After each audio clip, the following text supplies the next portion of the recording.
হাঁসের মাংস আমরা কিন্তু সবাই কম বেশি হাঁসের মাংসটা খেয়ে থাকি এবং খুব পছন্দ করি। আর শীতকালে তো হাঁসের মাংস এবং ছিটা রুটি বা সিমাই পিঠা দিয়ে হাঁসের মাংস ছাড়া আমাদের চলেই না। তো আমি কিভাবে রান্না করি সেটাই আজকে আপনাদের সাথে শেয়ার করব। হ্যালো এভরিওয়ান, আসসালামু আলাইকুম। পিউনাস কিচেনের আরেকটি এপিসোডে আপনাদেরকে স্বাগতম। এখানে আমি হাফ কেজি রাজহাঁসের মাংস নিয়েছি, একটু বড় করে টুকরো করে কেটে ধুয়ে পরিষ্কার করে নিয়েছি। এটাকে আমি সরিষা তেলে রান্না করব, তাই আমি একটু সরিষা তেল দিয়ে নিয়েছি। এবং এখানে আমি দিব তেজপাতা, সবুজ এলাচ, একটা কালো এলাচ, 2 টুকরা দারুচিনি আর 1 কাপ পেঁয়াজ। তো প্রথমে আমি তেজপাতা দিয়ে, দারুচিনি এবং এলাচ দিয়ে, পেঁয়াজটাকে দিয়ে আমি এটাকে ভেজে নিব। পেঁয়াজটা একটু ব্রাউন কালার হয়ে আসা পর্যন্ত অপেক্ষা করব। তো এবার আমি একটু পানি দিয়ে নিয়েছি যাতে পেঁয়াজটা না পুড়ে যায়। এবার আমি কিছু মশলা অ্যাড করব। এখানে আমি জিরা গুঁড়া নিয়েছি, ধনিয়া গুঁড়া, একটু বাদাম বাটা, আদা রসুন পেস্ট, পেঁয়াজের পেস্ট, শুকনা ঝালের গুঁড়া, হলুদ এবং লবণ দিয়ে এটাকে আমি ভালো করে ভেজে এটাকে আমি কষিয়ে নেব। একটু প্লেটটা ধুয়ে আমি পানি দিয়ে নেব।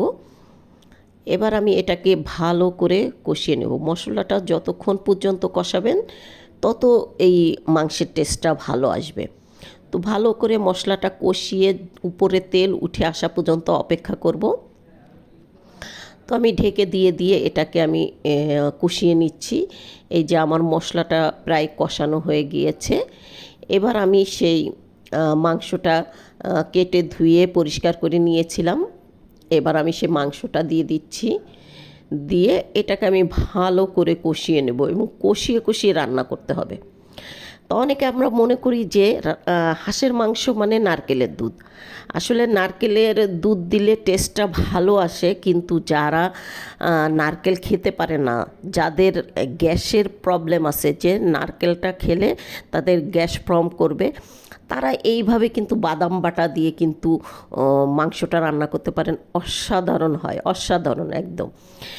তো আমি এখানে বাদাম নিয়েছি, কিন্তু কাঠবাদাম এবং কাজু আর চীনা বাদাম তিনটাকে একসঙ্গে মিক্সড করে আমি ব্লেন্ড করে নিয়েছি, নিয়ে আমি সেটাকে দিয়ে দিয়েছি। তো এটাকে আমি কষিয়ে ভালো করে কষিয়ে, এই যে আমি ঝোলের জন্য আমি পানি দিয়ে নিয়েছি। অবশ্যই ফুটন্ত পানি দিবেন, গরম পানি। তো ঝোলটা এই যে হয়ে গিয়েছে। আপনারা আপনাদের প্রয়োজন অনুযায়ী যদি মাংস একটু কাঁচা থেকে থাকে, সেদ্ধ কম হয়, তবে আরেকটু পানি ফুটিয়ে আপনারা দিতে পারেন। আর যদি মনে করেন যে না, কষাতে কষাতে মাংসটা সেদ্ধ হয়ে গিয়েছে, তাহলে আর ঝোলের প্রয়োজন নাই।